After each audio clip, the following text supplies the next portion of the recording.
জনাব তারেক রহমানের অত্যন্ত আস্থাভাজন এবং প্রিয়ভাজন হওয়ার কারণে তারেক রহমান এই অঞ্চলে আপনারা জানেন বাবুর রহমানকে নির্বাচিত করেছে।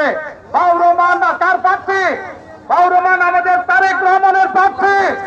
আজকে হাতিয়ার একজন সাবেক চেয়ারম্যানের বক্তব্য আমাকে অভিভূত করেছে।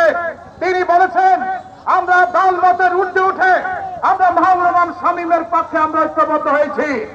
আমি হাতিয়া অঞ্চলের যে দলই করুন সকলের কাছে আমার বিনীত অনুরোধ থাকবে, এই হাতিয়া অঞ্চলের হাতিয়া উন্নয়নের স্বার্থে হাতিয়া অর্থনৈতিক সমৃদ্ধ একটি উন্নয়ন এলাকার পক্ষে এবং হাতিয়ার মানুষের ভাগ্য উন্নয়নের পক্ষে, হাতিয়ার মানুষের জীবন মান উন্নয়নের পক্ষে আমি মনে করি 12 তারিখ ধারি শীষে ভোট দেওয়া আপনাদের জন্য পবিত্র দায়িত্ব এবং কর্তব্য।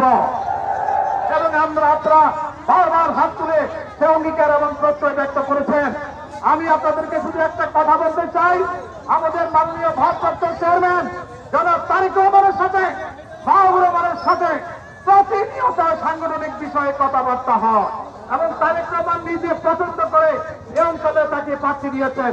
আমি শুধু বলতে চাই তারেক রহমান যদি প্রধানমন্ত্রী হয় এই অঞ্চলে যদি আপনারা বিএনপি প্রার্থীকে নির্বাচিত করতে না পারেন তাহলে এই অঞ্চলে কি আশানুরূপ কর্মকাণ্ড হবে বলেন? হবে না। তা আমি মনে করি এই অঞ্চলের উন্নয়নের স্বার্থে, এই অঞ্চলের মানুষের ভাগ্য উন্নয়নের স্বার্থে